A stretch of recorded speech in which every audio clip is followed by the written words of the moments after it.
Yo, welcome to another episode of the joeZONE podcast. Ladies and gentlemen, I have a super special one for you tonight. How this all happened was we had Christo Davids on in the previous episode, right? So then we uploaded a clip. It was about dollars and white pipes. And that clip then went viral. And because of that, ladies and gentlemen, I have with me sitting today, Baatjies, as well as Christo, it says, prolific director, Donovan Marsh. How's it going, guys? Yeah, good. Yeah, Happy man. to So, be here, man. so like I said, because of this clip, how did it happen? How did you see the clip? What? Well, I was just, I'm on holiday. Yeah. So I had a couple of drinks. So you in Cape Town? Yeah, I was in Cape Town. Yeah? And then my phone just went ding, ding, ding. And I was like, okay, what's going on? And then I saw the clip. And I was like, wow, that's cool. And then I got another message. And I got quite a few messages. And so I thought, well, that's nice. I sent it to Don. And I sent it to you. And then I made contact. And I said, look, because I love the message that you guys were trying to bring out there. You know? And then I said, if you'd like me to, I'm going to be in the country until Thursday. So I sent you the message and you responded and it was good. I made some time to be here. I think it's a great thing. Thank you. Sure. So for those that don't know, it's 18 or 17 years ago, Donovan Marsh and Bernard Baatjies made a movie called Dollars and White Pipes. That movie is loosely based on your life. We will cover that a little bit later. So that movie was based on your life and it was called Dollars and White Pipes. Clint Brink played you. Correct. Christo Davids also played in the movie. Correct. He was my best friend. Yeah. Christo was... Well, he played my best friend growing up. Angelo Pochenpoel was my...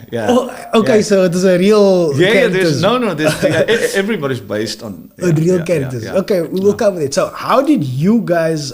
it's always interesting, the story of how people meet is always interesting, I find on this podcast. How did you guys meet? On Grindr. You got jokes. Before we tell you, just on that point, the movie, it's 17 years since the movie came out, and people are still talk to me about it. It's the one movie that people still talk to me about after all this time and all the other things I've made. It's the one movie that really resonates with people. People go, that movie. Or they won't think it's me because they see this guy. So often we're talking South African films, and they'll bring it up just without even knowing who I am. So that's probably why it went viral. It's quite a cult classic right now. And you know what? It's not that hard. It was first hard for me to find, but it's not that hard to find. Because people asked on TikTok, how do you get a hold of this movie? So a lot of people were struggling. And how you get a hold of this movie right now is you go to ETV. They've got this eVOD. You can download that app. And that app is like 30 Rand. Okay. So I downloaded the app, I paid my 30 Rand and I watched the movie last night. So do you pay for a good deal? $30 for the movie. I watched it last night. So now I got a subscription to this eVOD. You can obviously watch other movies, but I watched the movie. Just to recap the movie, because I've watched it 17 years ago. I mean, if you watch something 17 years ago, I barely remembered what was going on. So I wasn't that prepared. So I had to get prepared. But how did you guys meet? We still there. Well, I was with Primi Piatti. I'm not plugging them here. Do they even exist anymore? They do. We were just talking about that now. They do. They're not what they used to be. And then I had to take up the first franchise to Gauteng. Okay. So we opened a store in Rosebank, which is very successful. I mean, all the who's who and everybody used to hang out there, right? So Donovan, being in the industry as long as he has, and Justin Cohen, right? Justin they did a show called Invent Yourself. Invent Yourself, a theater show. And we shot it in the restaurant. But we had a little... Is this a movie or a theater show? It was a talk show. It was a talk show I was doing with a friend of mine. And Primi had a place called Primi Studio, which was a coffee bar at night. So like a podcast. And so we shot our talk show during the day, and Bernie was busy managing both the studio and the restaurant, and that's how we met. And it was quite challenging because it was so busy. That's why I preempted this by telling you how it was very popular and stuff. So it was 40 odd 40 odd tables, and we had like 25 waiters on a shift. It was crazy. It was insane. Insanely busy. So the owner, the one that owned the franchise there was constant conflict between them and filming, because to the franchise company ticked this okay that they can film there. But the franchise owner, the guy, is like, because we had to have dead silence every time we were filming. You need quiet when you're filming. So there was constant conflict. So the guys would come to me, Bernie, how did it? And I was like, okay, calm down, relax, you know. So I kept the peace between them. Sure. But I could understand what they were going through, you know. So we kind of. Were you a student at that time? No, I was directing the TV show. You were directing? Okay. Yeah. So we kind of found a common ground, and then they were so grateful. And then one day we sat down, and they were just watching me, I guess. I was running around, and he told me once, he said, geez, man, you're really good at this. Like, how did you? I said, man, you won't believe my story. I didn't even study to do this. I started at the bottom washing dishes, you know. And they were like, wow, you must tell us that one day, right? Remember? Yeah. It was a Friday. I said, yeah, I will one day. And then a Friday, I think it was a week away from being done filming. I said, okay, let me sit down with you now. And I bought a bottle of Baatjies Pinotage. I'll never forget. And then I told her, now you must know how it happens. After one glass, you talk. After two, you talk a little bit more. And 3 and 4, and then it's just started flowing. They were asking, and the more I was telling them where I came from and the stuff that I went through, the more they were interested. They were like, no, you're kidding me. You know, because this was a really high-end sort of restaurant. And they were like, I think we sat for like an hour and a half or something.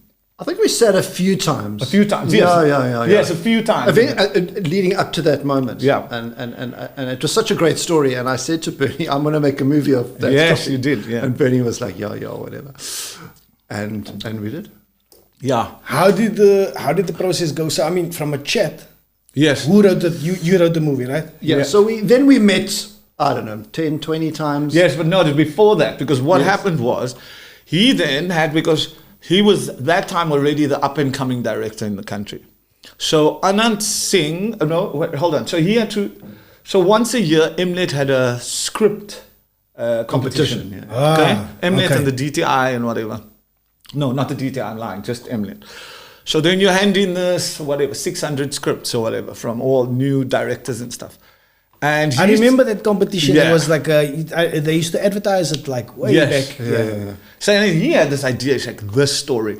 And now going back to what we said before, he said that time already, man, this could be like a cult classic.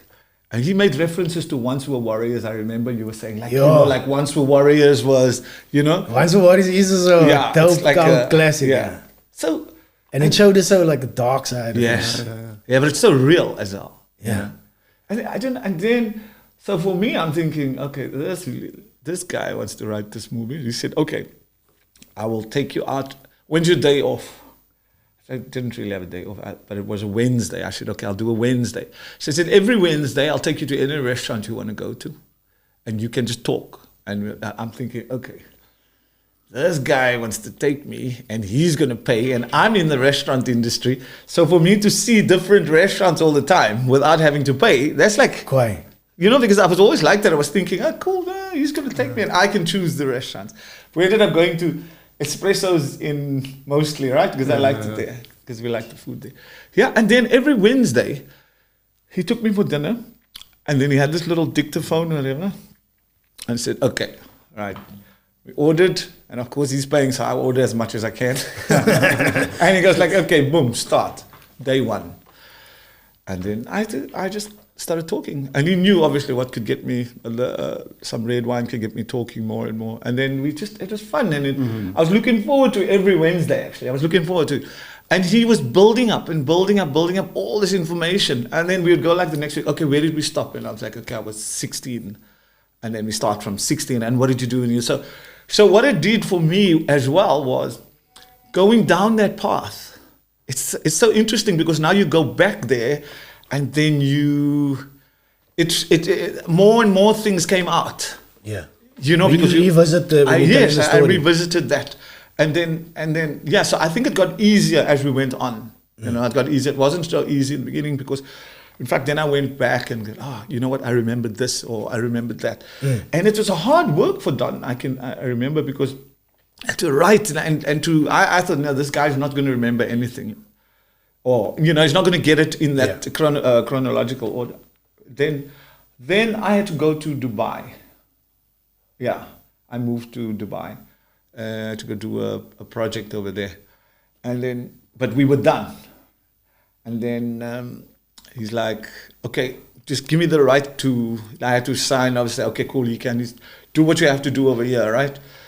And I was in Bahrain about a year later, a couple of months, and he's trying to get hold of me, and he's like, man, you need to read it to okay it. Yeah, I don't know, I had to sort of... How did you, sorry to cut you words, how did you condense what he gave you?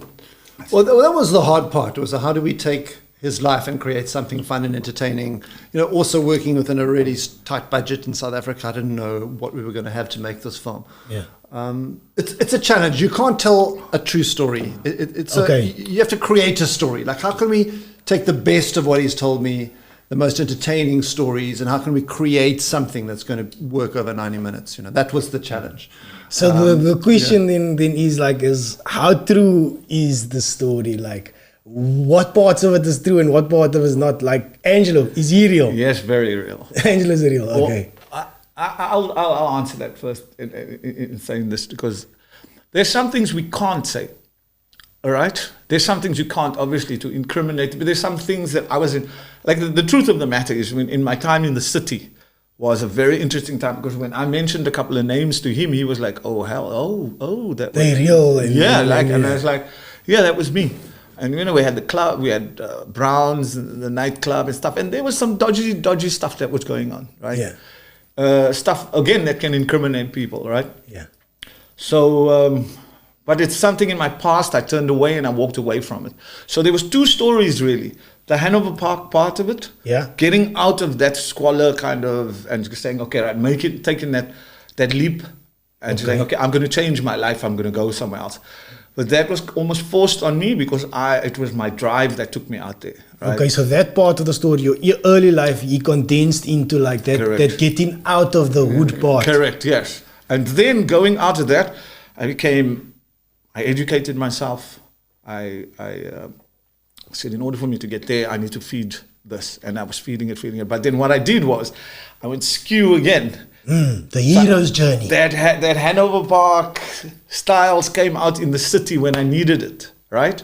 And then so that part is the gray area, okay? Because there you can't just go and like, okay, and that one did this, and I shot that, and this one shot, because, Yeah. So, that part, obviously the names are changed for obvious reasons. But there was big gangsters obviously involved and so on. So because I mean the coke and all that type of stuff. Yeah. Quite the interesting part of the movie for me, and I don't know who chose to shoot this, but was the beginning, the opening of the movie. The opening of the movie is actually them preparing a Mandrax pipe. Yes, that's me. Is that you? That's my hand. He's the world's most famous hand model. So the action of breaking the pipe, doing it, filing it down, scraping it. I mean, this is showing the world something that is very what do you call that? Almost like a ceremony that's very preparation ritual. Ceremony, ritual. Hanover Park ritual. You're showing the world that it's quite gritty. Like, whose choice is it to do that? You. For me, that was the first sequence. It was always going to be, for me, the first and most important sequence of the film is the preparation of the white pipe. And I remember he took me through each of those steps, making the cream and getting it in there. And I just thought that was such a lovely crushing the pole and all that.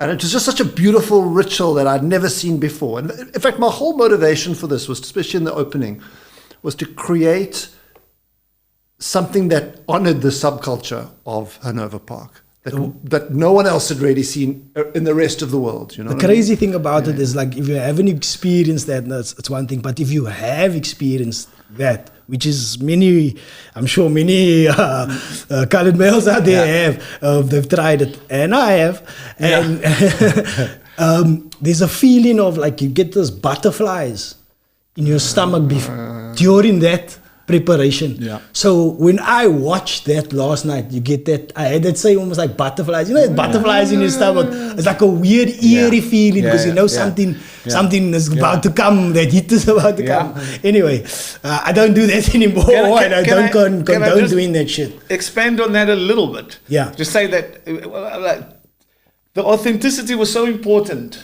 to Donovan that when we were done and we realized that, okay, I'm jumping, but the movie's going to get made and stuff, he said, right, we have to go on a recce.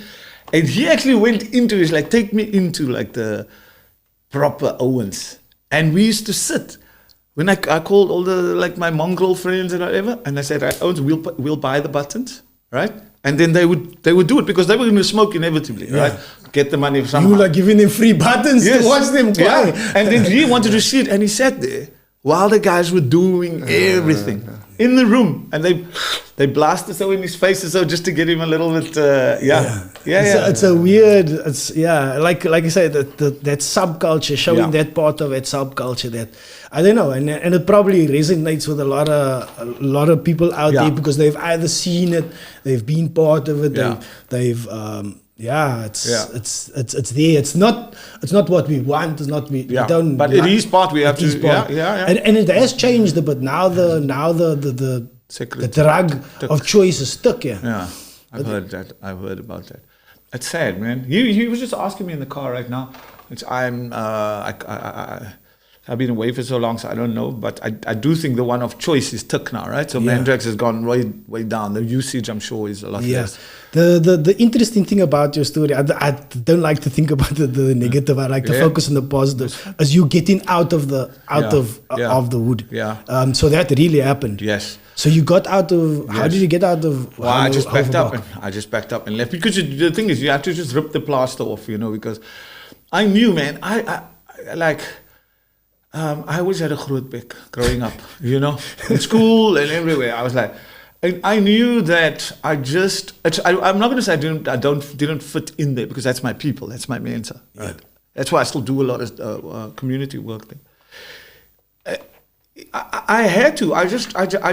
This was my motivation. My one motivation was this, that I said to myself, everybody that grows up here becomes, and no disrespect to the guys that are plumbers and electricians, but I'm going to say this just as an example, becomes like a plumber or working for some big company or electrician or whatever, and lives there and stays there. And then they marry some girl across the road, and every weekend there's fighting and they drink because there's nothing else to do. There's just nowhere to go. So I just saw the circle happening all the time. And at that time I was like, this is not going to happen to me. It's not going to happen to me. I'm going to go out there and find what it is. Even if I fail at it, I'm going to try, I got on a train and I left. And I lived in my head. I had that dream, I call it lying even. I used to tell guys, I've got this. Well, he depicted that a little bit in the movie as well. I was just no, I'm living in a nice house. And you can't, for your friends, when you're coming back, you come as you terugkom met niks nie, man. Sien sy dan by die whiteies gaan bly. So I had to live in my head a bit. And so what does that fake it until you make it kind of thing? It was an interesting shot. I don't know who chose it, but it's like you sitting on the bench, right? Yeah. And I don't know if it's that part of that living in your head that you speak of, but everything is moving fast around you. And you just sort of...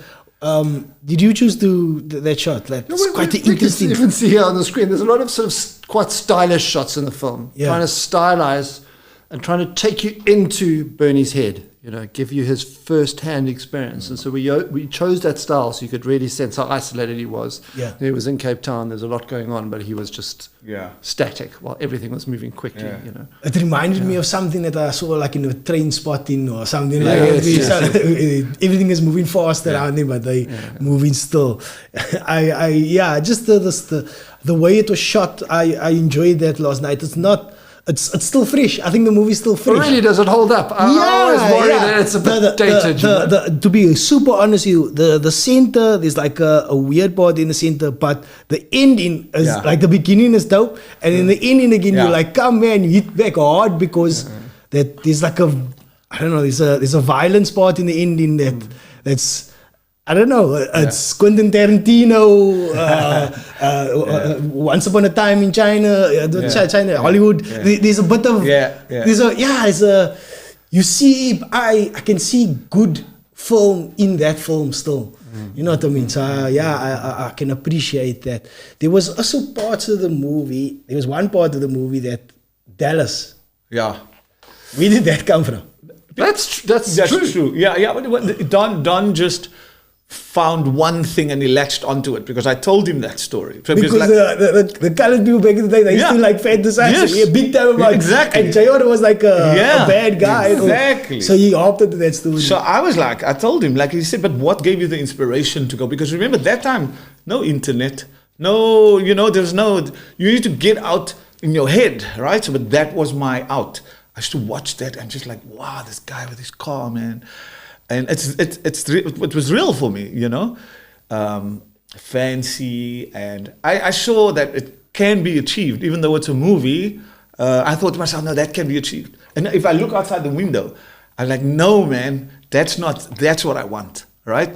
And I always admired that whole, the affluence about it, So I thought, what did it reach for the highest, And then he latched onto that part of the thing, and he's like, okay. It's very, very. Yeah. And again, all latching onto those parts is like bringing it back to the community. Yeah. You know what I mean? Yes. Yeah. There's an auntie that will JR. They will it's almost like resonates with them. That's the right word that I'm looking for. Like. The story goes up and down. It takes you on lots of paths. Yeah. So eventually you move to Johannesburg. Like, did you? What happened there? Well, was that? Yeah, that was with Primi. Yeah. And then I moved up to Johannesburg. Wasn't by force. It was by choice. But then again, also, because I'm a firm believer in that you need to walk completely away from something, whether it's relationships and stuff. You can't be like, okay, I'll still hang around. But, you just detach yourself. And that's how I've always been. And so when that opportunity came up, I hated Joburg. It's like, you must know, I'm a rechte Kaapenaar. If they tell you go to Joburg, I'm like, nah. But then I thought, okay, here's a great opportunity. Because there was a period, a couple of years in the city where I was going mal, I was going mental, go to bed 5 every morning in the club, high, and then take this to go up again and take that to go sleep again, and it's guns in the car, and my car was shot full of holes, and it's just like, also trying to kill, and it was crazy, So I thought, it's a good time to just get away. Nobody, I can start fresh there again, and I did that. So I moved up to Joburg. I started fresh. And then you again left Joburg, you moved to Thailand. Then I moved to Thailand. You seem to be somewhat of a nomad guy. Yeah. I now you moved from an overpark to town, from town to Johannesburg. Yeah. No, you can't. Yeah, the big bird was calling me. No, I went from there to the Emirates. To the Emirates? Yeah, and then I stayed 2 years in the Emirates, and then back, and then from there... I hit crisis mode again, because it was like we had a restaurant, which Donovan is actually a partner in. The restaurant that you see at the end of the film, Asia d'Afrique. Yeah. That is the restaurant that I had there. And then I crisis mode again. I got the self-destruct button that I hit occasionally. And then I was like, okay, I just need to pack up and go. And then I left. I moved to Thailand. Have you learned what is the one thing you've learned from moving from place to place? I mean, like I say with this podcast, speaking to different people, meeting different people. Yes. There's a enrichment in that. Yes. Have you gained this type of through your travels? I'm going to write it on my son's wall, and because this is written in my heart. Traveling is the antidote to ignorance. It is completely the best thing that can ever happen to somebody, because you see different cultures. You realize that other people are we're not that different after all, Religion was forced down my throat, Christianity especially, because my dad's a pastor. Yeah. And it's also depicted in there, right? Yeah. And when I moved, I lived in the Emirates. I lived with it's obviously all Muslim. But I realized, but hold on, man. all the crap that you hear, it's not like that. And then when I lived in Thailand, I lived in the monastery for a couple of months in the temple and met Buddhist people and stuff. And now I'm living in a country that's completely agnostic, secular country. And you realize we actually in the core, we just want to be good people, you know? Yeah. So yeah, I would highly recommend that to anybody. I know it's not so easy when you're in South Africa because we're so far detached from Europe. It takes us, 10 hours to any significant sort of, European country, I guess. But Africa, you can go as well. But travel, travel, open your eyes. It will just open your eyes. I know it's easier said than done, but Sure. It depends on what you want to get from it. I've traveled a little, but I haven't traveled a lot. But I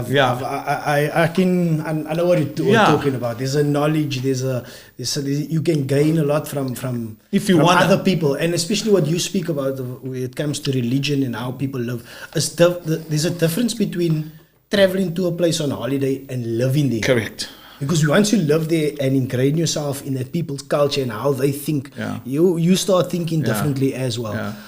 Talking about thinking differently, sorry to switch gears. No, go. Donovan's sitting all quiet over there. You've covered quite a bit of movies. I want to chat to you about it. Is that cool? Yeah, sure, absolutely. Yeah, I want to chat to you about like I Number. You've done Hunter Killer. You've done I Am All the Girls. Like some of these are like this I Am All the Girls. That's quite hard topics, and as well as gangsterism. Like how do you go about like researching?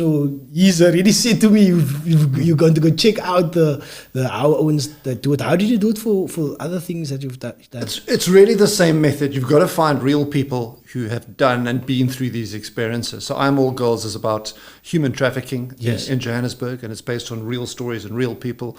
We go out there and we meet them, and we go out into rough places sometimes and hang with them, get their stories, get them involved, get the actors to speak. And remember Clinton and Bernie, really got to know each other very deeply, so that you become invested and so you can be honest and authentic. Sure. Because that's what you want. You want your movies to reflect the world as honestly as you can. And so you need to like get to know them like almost like your best friend. Like it's different to a friendship. It's it's more of a professional, but it's a close professional relationship.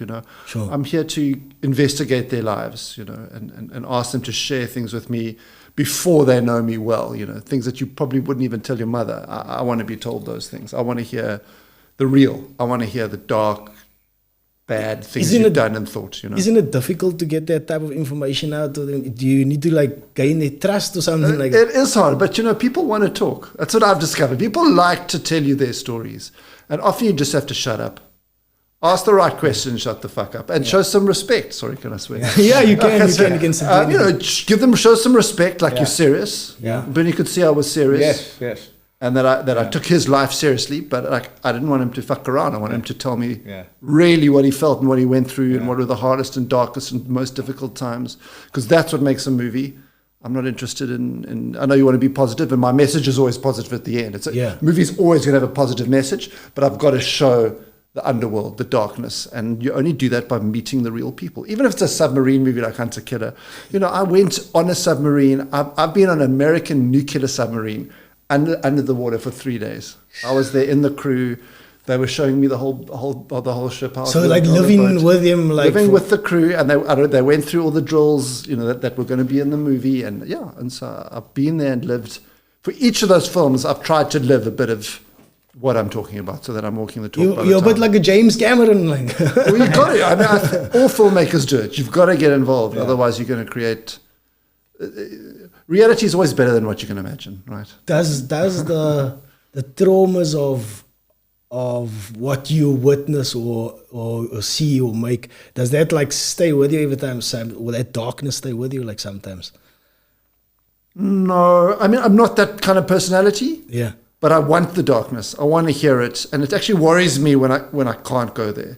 So if anything, I feel like I didn't go deep enough, or I didn't take that seriously enough, or I wasn't able to find the truth in that. That keeps me awake at night. I didn't finding the truth. Yeah, I didn't quite get into the truth. That might keep me awake. But the darkness is the darkness. I've smoked buttons with gangsters in Nova Park, and I've sat in brothels in Pretoria where I thought I was going to get killed just so I could speak to pimps and so on. I mean, that's where I go. I go where I have to go. So rather go there than not go there. No, totally. You got to go there. Yeah. And then that being said, like, do people ever say negative things about you being like a white gentleman making All the time.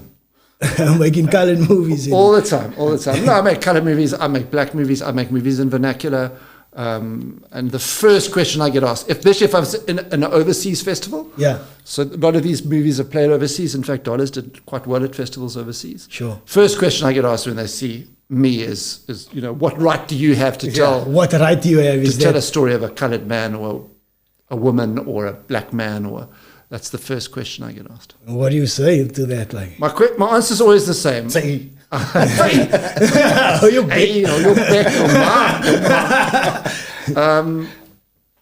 I say that, what's great about South Africa is how multicultural we are. We have these very many cultures. We don't have any singular culture. When you say you're South African, it's not to say anything particular about someone. There's colored and there's white and there's black and there are 12 official languages.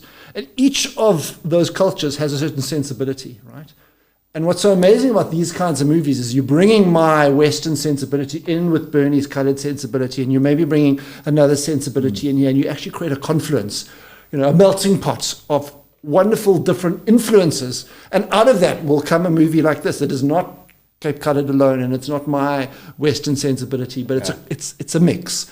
And I think that's beautiful, at least to me. I think it's magical, right? I think there's the way in which you depicted it. Yeah. There's a sensibility about it. You know what I mean? That everybody can understand and respect. I don't think that they should be asking that question. I had to ask the question because they always ask it.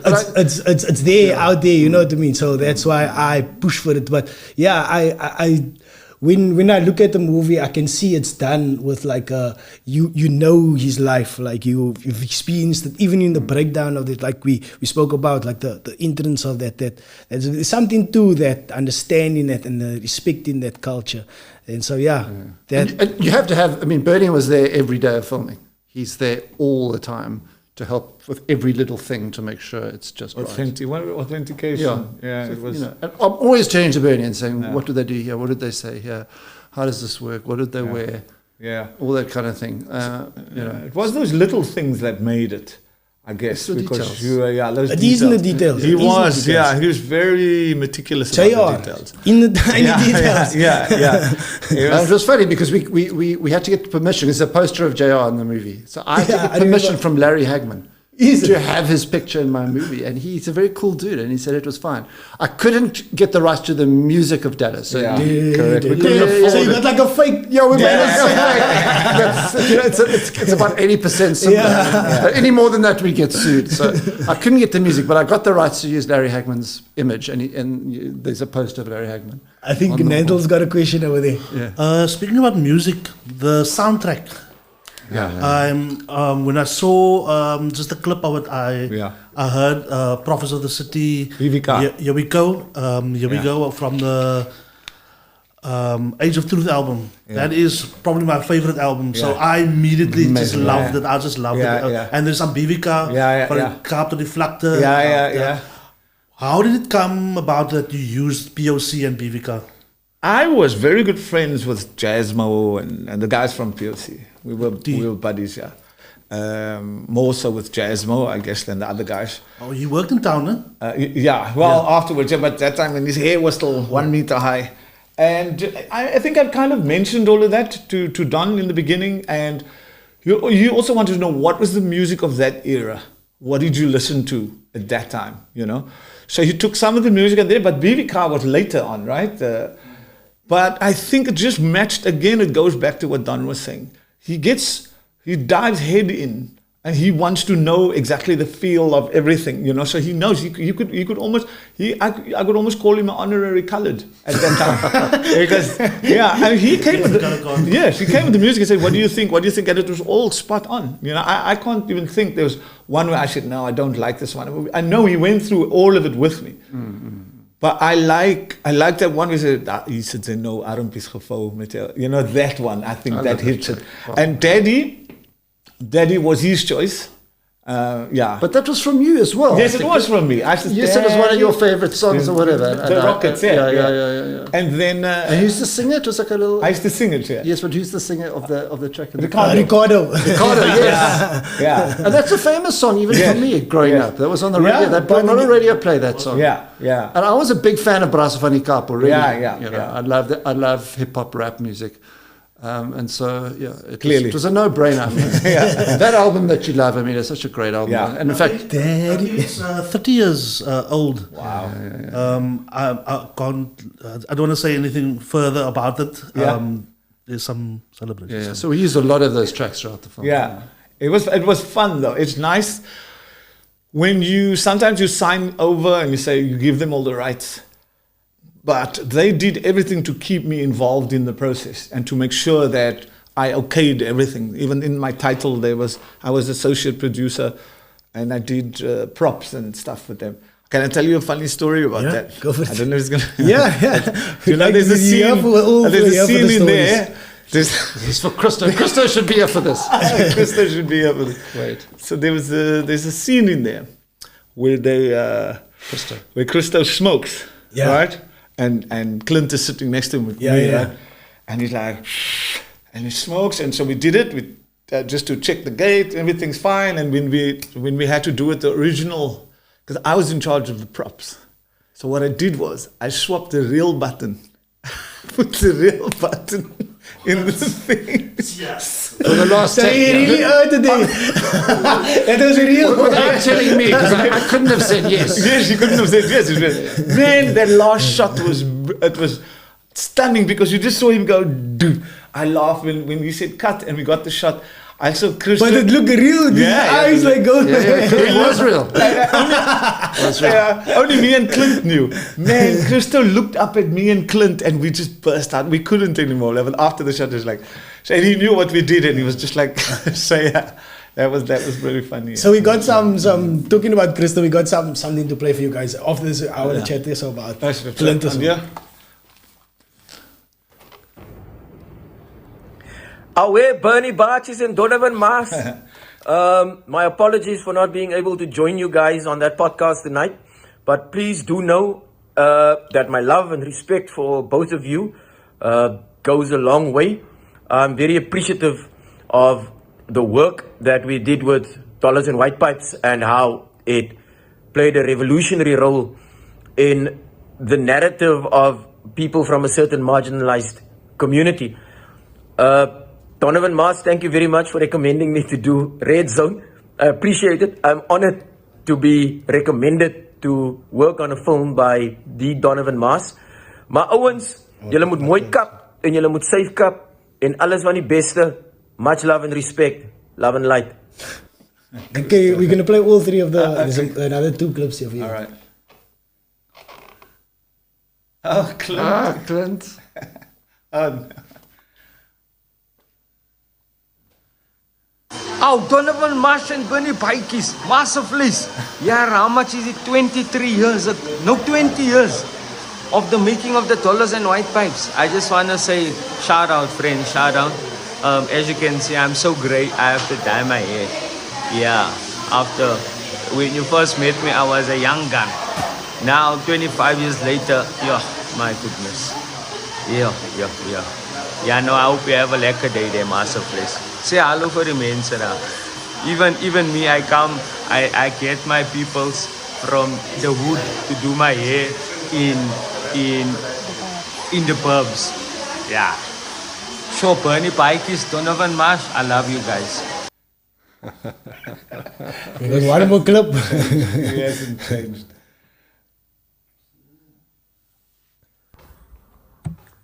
Hey, what's up, everyone? Clint Brink here. So I hear there's a podcast, and Bernie and Donovan will be talking about Dollars and White Pipes, and I'm supposed to send like a video to say, I don't know, they paid me really well. They're really nice guys. They are not dangerous at all. And this message will self-destruct after 5 seconds of listening to it or watching it. But no, hey, it was the first feature film that I've ever done. So it's really tough to top that experience, since that's how I started and entered the film industry in South Africa. Great cast, amazing script, great directing, cinematography is awesome, an amazing story, truly South African, and really just became an instant iconic cult classic, and groundbreaking to be the voice and to be the face of what was really happening within colored communities. So it gave a lot of colored people something to resonate with, and a voice and representation. And we know these days representation is everything. So thank you, Donovan. Thank you, Bernie, for the opportunity and your belief in me. And I'll make sure that I'll send the invoice when I'm done with this. All the best. Bernie, moenie praat van wat in Thailand gebeur het. All right, Peace out. So man, we got these clips from these guys, and all of these guys have gone on to do awesome things. I mean, Clint, Joey, Christo, Brendan Daniels is in the movie. There's so much people in the movie that has just gone on to be in movies, series. Brendan has one line. Does he have one line? Yeah. Yeah, but he's in a lot of scenes. He's in a lot of scenes. And he's just quiet. He's an important presence in the film. Because he's the real deal. Brendan. Yes. So he's supposed to be like a bad cop or something. He's like an enforcer. He's Can I say? Yeah, he was. So Cyril Beaker's Kaiser played by who played Kaiser? Kevin Smith. Yes, Kevin Smith plays. He's so generations. He plays Kaiser, which is based on Cyril Beaker, and then Brendan Daniels is the enforcer. Yeah. He's Cyril Beaker's enforcer. It's based on. But based on Enver. Enver. Yeah. No, that's Sean Arnold's character is based on Enver. Enver. Okay, yes. And yes, he's just the But he had such a presence. Only one line. Burn it. He wanted to play Bernie, but he was not experienced enough at that time. He was just on the. He was just. I don't know where he was from. He sent me a home tape that he had made of himself. Brendan Daniels. Yeah. He hadn't done any acting. He sent me this home tape, and it wasn't terrible, but he wasn't an actor, and he clearly didn't know what acting was about. Yeah. But he had such an amazing presence that I said, "You got to be in the movie." Yeah. And he's gone on to have and I've cast him. He's in 2 other of my films. Is that so? He's the actor I've cast the most in my films. Yeah. Yo, that's awesome, man. Yeah, but I mean, this is even Clint. Clint has gone on to do awesome things. He's so did you see this in them at that time? Could you see in saying like this guy is gonna all of them? Yeah. Clint had some special quality that I wanted. He had a seriousness about him. You can even see it here. It's interesting. Yeah. He's got a serious about him, and he'd been through some shit in his life. By the time he'd had some deaths of people very close to him. He'd been through something, and I wanted that quality because of what Bernie had been through. I didn't want some guy who hadn't had that experience, so even though he wasn't from the flats. So he had that depth to him, which I really liked. Is that they wanted me to play me, but I mean, I was too good looking. So it would have taken away from the story, the focus would all be on me. And then we went with Clint. Yeah. Yo, I mean, these guys, like Clint said, on the representation at that time, I don't think there was no movie like this. No. For its time, it was groundbreaking. Christo came on here and he told us about his grandfather and what an awesome actor his grandfather. And I mean, I didn't even know that his grandfather. Really? I didn't know that. Yeah, his grandfather's. Who's his grandfather? He mentioned that but he was in most of the Philosekund. Yeah, he was what's the lady, the main lady? Yeah, he was the husband. Wow, really? Charlene Richardson. So his grandfather played her husband in a lot of these, in Philosekund, in what was that one that Christo did as well? Well, there was a few of them. Awesome stuff. Christo, the reason why I told you that little thing about when I put real Mandrags in, because he got so into the character. He was so serious about that character. That's why he was really good at it. So if anybody I was going to pull that trick was on him. So because he's really embodied. He used to come and ask me questions about Angelo all the time. all the time. How was Angelo? So Angelo was a real character. He's a real, yeah. I don't know if he's still alive. Angelo, if you're out there, make Angelo contact with me. Pogobo. Yeah. He was, he was my best buddy. You know. Did he go down the wrong path? Yeah. Last time I saw him, he didn't look too great. So also in my group of friends, there's there was maybe 5 of us or 6 of us, and one of them is now 28 or so, and I also see him, and it's like, okay, so like I wonder if there's a lot of groups of friends out there with one guy that is Angelo that went down the wrong path and didn't a lot of us like sort of or moved on in their lives, went to go study, got good jobs and so on, and then maybe somebody did not. That was maybe involved in those drugs that just stayed on that path of drugs and choices, man. You make some, mostly it's always the tough choices that end up being the good. The sometimes the easy path is not always. I mean, there are sometimes, but I had to make hard choices, and I think the guys that are achieving or guys that make hard choices, then like I got ridiculed for leaving Hanover Park, dude. I was like, Witwies, all of those things, I ridiculed. It wasn't an easy choice for me to go live in the city at that time. Look, things have changed now, But now at that time, my friends used to make fun of me. What kind of, I would say, well, Salani and like that. Now your accidents so much change or so now. But it's just like that. And then I learned from a guy, Bernard Faber. He took me under his wing. And what I learned... Bernard Faber's in the movie as well. Yeah, he's real, yeah. Okay. And then he told me... Did you betray him? No. Oh.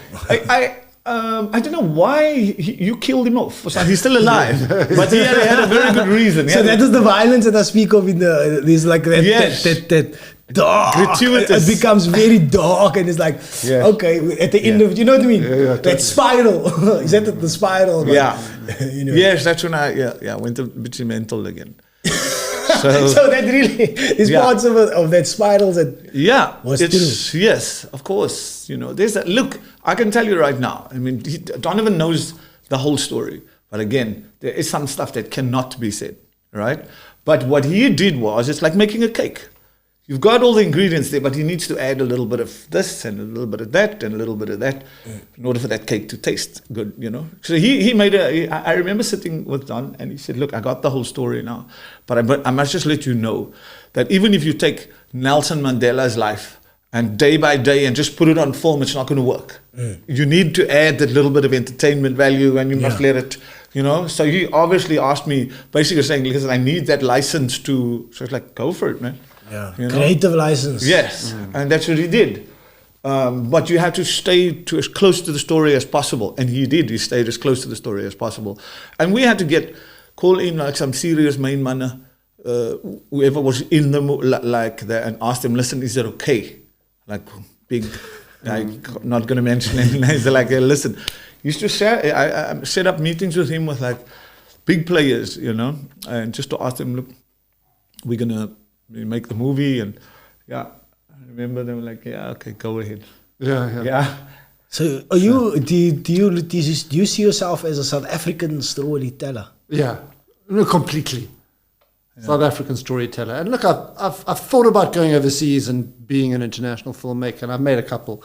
Yeah. But you can only truly make great movies about things that you feel and know, right? And this is where I live. So this is the cultures that I've grown up with. Yeah. And this is what I want to make movies about. Any passion project that you would like to do? Everything is my passion project in the time that I'm doing it. Every time I come up with a new idea, like right now I've got something that I'm writing for Netflix. And that's my passion right now, and I'm completely into it. And I hope it's not the octopus story. No? I didn't enjoy that one. I didn't see it. I haven't seen it. I'm really joking. So I'm just totally obsessed with my current film that I'm working on, and getting to know. Again, it's a gangster film, is it based where in Johannesburg? I know some of these guys who know the gangsters, and talking to them and getting their stories. And So it's a movie, not a series. It's a movie, yeah. Okay. For Netflix, maybe? For Netflix, yeah. I can't say names. Interesting. Yeah. Nice. Netflix is putting out a lot of South African content. Yeah. So they've arrived in Africa. So they've got their own Africa department, and they're focusing on creating content for Africa by Africans.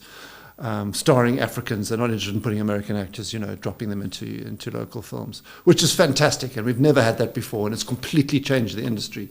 How does young filmmakers get their stuff on Netflix or get sort of recognized at Netflix? Yeah. I mean, you've got to start small. So you must make some short movies that you knock it out the park, and short movies show exactly what you're capable of, and must win some awards, and you've got to go out there and get noticed. Mm-hmm. And then once you've done that, you've got to go to producers and say, here's my script. And there are people who are going to read them. And once you've got to a producer who likes your script, then they can take it on to Netflix or something like that. So it's a bit of a process. You've got to show that you have the chops. You can't just rock up with your script and think that they're just going to make it. That's not going to happen. You've got to go out there and show that. And nowadays with your phone, you can get out there and you can make stuff with your friends, and you can use professional apps to edit and do music. And so there's no excuse now not to show what you're capable of. Do it, and if you're good, you're going to get noticed. How did you convince Anant Singh and these Anant Singh?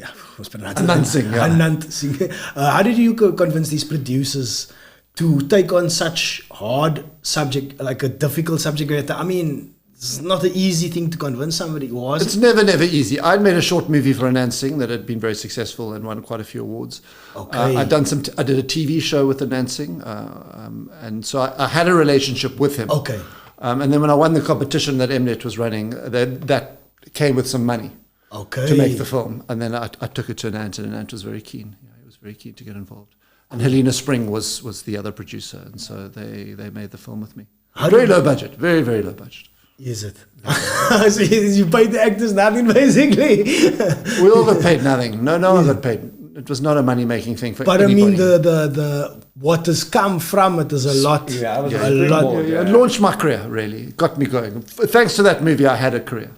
Okay. Yeah, it started me off. Without that, I wouldn't have had what came. So I'm eternally grateful for having made the movie. And it's such fun making movies. I'd probably do it for free. Well, you guys really knocked it out of the park with this movie. I feel like it was. I mean, cult classic. We talk about it. I never thought that one day I'll be having a conversation with you guys. Yeah, I mean, it's quite it's crazy. It's crazy. But I mean, like social media nowadays, we speak about things and then we just put it out there. And when it's the 20th anniversary, you guys must do something. We should actually. Yeah. I wonder if we shouldn't try and get something made, a sequel or something together. No way. You heard it here first. Now you're talking. Even if it's not, maybe somebody, I don't know what, somebody another else's story, guy, but this time. What did Donovan said? What did you say when they said, you're going to do a sequel? He said, yeah. No, he was telling my mother. He said, you must do something naughty again, and then we can, But not Bernie's story. Yeah. Another story. But we've got to use, Bernie's got to go into, maybe next time you're out. I got the perfect story for you. Have you got stories? A colored guy, he's an MMA fighter, right? Yeah. He has to feed his Move family, right? State. He has to move to Plumstead. But it's a real story. I want a real story. As a Jew. It's his story. Yeah. He has to feed his family, right? So, but he has to win an MMA fight to feed his family. Yeah. And then he's going to win a big what MMA fight. And I lost the fight, so now I have to. But we can change it up, that I win the fight and then I get a quiet house or something like that. I'm just making it up. I think it's more interesting that you lost the fight. I mean, I lose the fight. Keep it I can do a bit of jiu-jitsu, and I've got the perfect actors for you guys. Karan Paul will do it for us cheap. They said they'll do it on a I love they it. all do jiu-jitsu anyway. But anyway, Grant, MMA is the fastest growing sport in the world. So you did some MMA? Really? I do MMA, I do jiu-jitsu, and I do boxing as well, but I understand it. And I mean, MMA is, so the guy, Dricus du Plessis? Yeah. You know him. So he is a South African, right? Still knocks, there we go. So he's a South African, and he's going to soon fight for the title. So MMA is about to catapult in South Africa. Yeah. So imagine a colored bra from the hood. It's a great. Ooh, child. It's sport, especially Sport, yeah. is a way out. Yeah. And it always has been. And So and I know a guy, Troublemaker, and his story is from similar to that. His name is Faiz Jacobs. He's from Mitchell's Plain. He fought in the EFC and he got his own gym now. But there's I know a lot of that type of story. You know what I mean? Colored guys from the Well, that's what I want to find. I know a guy from Swellendam or Yeah, something. I want to find another story, a hood story. It's got to be from the hood. You know, But he it's must gotta be- fight his way out, man. Yeah. Not soccer is boring. Yeah. Fighting is more But I gritty. want a true story if there is one. I want what is the most. What are the legends that everyone's saying? I remember this guy. Like Bernie's a legend now, but who's the legend? Maybe it's you. Maybe. But what are I want hear some legendary stories from the hood. Oh, so that's a challenge too. Yeah, yeah. I I challenge all your listeners. If you can come with some legendary stories, just put it in a paragraph, send it to this podcast. They can send it to me. Yeah. I'm I like the way you story, speak. I like the way you speak, man. But yo, what time are we on now?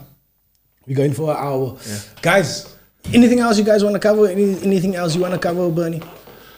No, Bernard, I just want to. Yeah, I just miss my family, man. I live in a very cold country now. You live in Thailand? No, I live in Norway now. Yeah. Right. I'm in the northern part of Norway, actually. We're like, it's the closest to the North Pole, the city. And it's like 24-hour darkness in winter and 24-hour sunlight in... How do you go from living... So I've lived in the UK. Yeah. But I could never let go of my family. So by family, I don't mean... Yes. Maybe I come from a good family, that's why. But I mean my parents and my cousins and all of them. I feel that, I don't know, there's a unity to where I come from. That's quite. So here's the thing though. Now this is where you make lemonade from the lemons. Now I come from a divorced, I'm going to say dysfunctional family, you know, it is all broken. And then I've got my own family now. I made my own family. I made that love that I needed and wanted. I've got that now. So I had that in friends first, in really good friends that looked out for me. Bernard Faber, these kind of people that took me under their wings. You know, they saw my parental, sort of my fatherly figure in him. And now I've got my family is there in Norway, even though my heart is South African. I'm here. Yeah. But I can't be without them. Already now, it's been 3 weeks. I can't wait to go back home. Yeah, you speak about them. You said you must. Yeah, my son and my wife, and that's where I want to be. Yeah. It's cold, 7 months of the year, snow, but it's warm for me, you know. It's weird how purpose can change a man. Absolutely, man. Once a man is driven by purpose, his perspectives change. Correct. So that's what I want to tell I think people. we need that. Like. Yeah, it's not about like people always.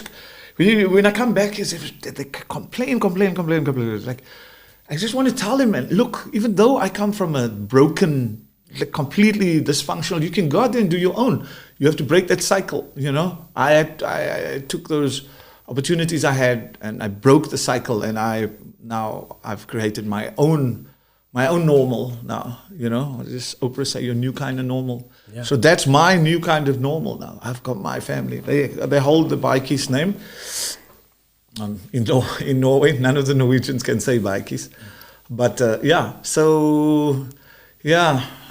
So the story of Bernard Baatjies, the Dollars and White Pipe story, like you've told it in the beginning of your life, but then along your life you say some parts you went shaky again. Yes. But you kept to what you really wanted. Yes, that internal. And now you sort of come out the other side and driven by purpose, you feel more anchored. And age. Yeah. You still look fresh. Age is important, brother. Yeah, you still look fresh. It's important. I realized that what comes with age, all the good things that come with it, is you're more centered, you're more stable, you don't make rational and irrational choices. You know, sometimes you can't. So, but like I had my kid now 4 years ago, and I'm 52 now. Late, but if I had him when in my 20s, I doubted it would be the same result. I doubt I'd still be so excited to go home, because I would be like, woo, I'm alone in Cape Town, you know.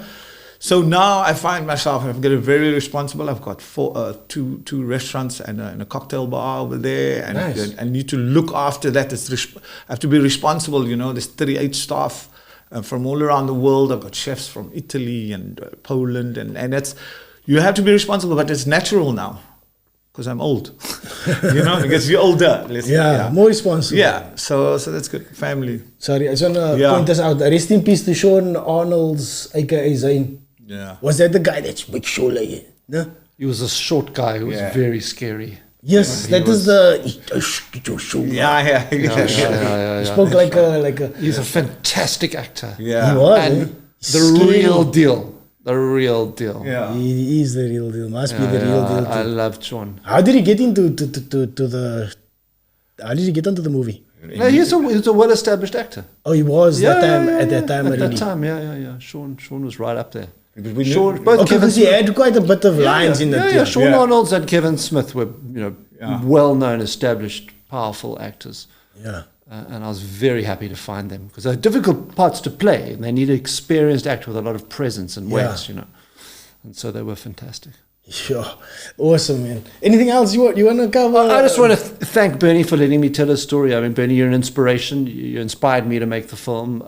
You stuck with it. Our friendship, it's 20 years later. We are still friends. We still communicate all the time. Maybe not as often as we should, but we stay in touch. You know? And that says a lot about somebody. Yeah. 20 years later, you've stayed in touch with them. He's an exceptional person. It's a fantastic film. I'm so glad you gave me the opportunity to make it. And let's do another one. I must salute both you guys, man. For kicking down the door, for doing something different, for taking the chance to do something different, for making something for me and my chummies to laugh about and go to. I think I was just starting work or something like that, because I remember that I used to get. We used to get wasted and then we used to react the words. Angelo Sopi, man. So these words. Used to do that. Remember that? We used to quote words from the dingers. Yeah, man. It's a super cool classic, and it's a dope thing. All the actors have gone on to do dope things. I can't wait for the sequel. Thank you for guys for joining me. Thank you, My man. pleasure. Yeah, Thanks for having us. It was nice. Great And good luck with your venture.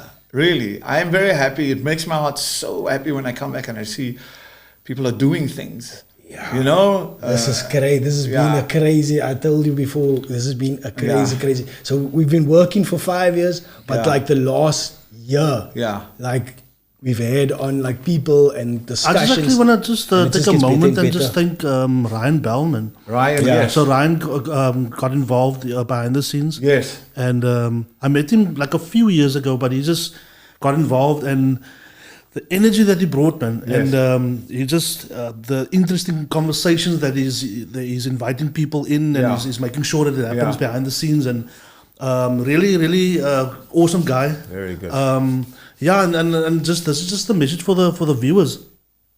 So like tonight's podcast, we try to get involved or try to tell the stories of people that have changed our views and our lives. We will continue to do that. Today I heard we scored an interview with the guy that actually sued South Africa for the AIDS medicine. So we will have him in next week sometime. So stay tuned. So there's a political show on a Monday, right? Roscoe Palm. Then there's another show on a Tuesday, which is I'm not sure if it's Fagan sometimes. And then they have a Wednesday night show with Nestle and and then we have Mike from Newlands. Newlands. Yeah, he used to call in to all the shows in South Africa, like the radio shows. So we got white people on the show, white presenters as well on the show. But he's awesome. And he's since the first time he sat in that seat, it's almost like he's been doing it for years. And it's amazing to see. And I think it's 70 years old or 65 or something like that. Yeah, and it's I never knew he's that old. He's still got older. energy. And he's amazing. He's got a lot of energy. Yeah, for It's almost like that position was just waiting for him. Yeah. Some people are just natural like that with this behind the cameras and mics. I was invited to a political thing 2 weeks ago, and we talk about the different shows, and the politicians say, "Oh, Mike from Newlands, yeah, I know him," because they listen to all the radio stations, and Mike phones in and has debates, and even the SABC actually invite him on the show to get his opinion. So now Mike is rocking. Mike is rocking. Shout out to Mike. And then my show on a Thursday. So you're on a Thursday. Yeah, I'm a Thursday. Yeah, I couldn't do lifestyle. Thursday. I'm on no Big worries. Bird. We move things around. Yeah, but thanks. I cover lifestyle and sports and other things. Okay. And it's been going lekker. I had lekker Mark Latrin on recently, Ready D. I think I saw saw that mental organized. I saw a clip on that. If there's anything I can do, guys, you must like I'm far away, but of course I still have a good network. And so if there's anything I can do from my side, I'm all for helping the community. I'm all for helping my people. And because I believe now that I'm in a position where I can help, I will help.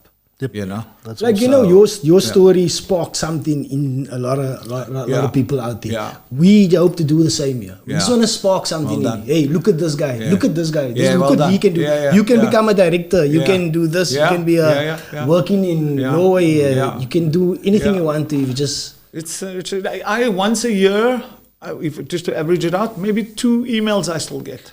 Is and it? for me, I swear, You still get emails. I still get emails where somebody's saying, or sometimes on Facebook, I get this message, random message. Hi, my name is Muhammad, and I just want to say I watched it 10 years ago, and blah blah blah blah. There's a lot of people, and I just say, man, thank you very much. It actually makes me so emotional when I get it. You see, so still, if they, it's that the hero's journey, whatever you want to call it, that moving from negative to a positive. Correct. Anybody can do it, and you can do it in a big way. Yeah. Moving from Lavendale to Norway, or you can do it in the other way, moving from Retreat to Plumstead. Sure. Whatever, you can do it in many different ways. As long as it's a positive trajectory, I believe. Here we go. And that is all what you do. You don't need to do big increments of things. Yeah. If you can do, this is my new thing. If I can do better than my dad, right? And my son can do better than me. It's a good marker. That's all we need to do. Slowly move up and that all. And you know that goes for the whole of South Africa, not just for one race. Correct. Yeah, sure, that goes for every single body in South Africa. If you can just do a little bit better and keep that moving forward, and then we're going to lick away, man. That's it, brother. And fuck Eskom. Yeah. Do you know? Anyway, thanks for thanks for listening, everybody. Thank you guys for joining me tonight. It's a pleasure. Thank Peace. you. We out. Thank you. Ciao. Ciao.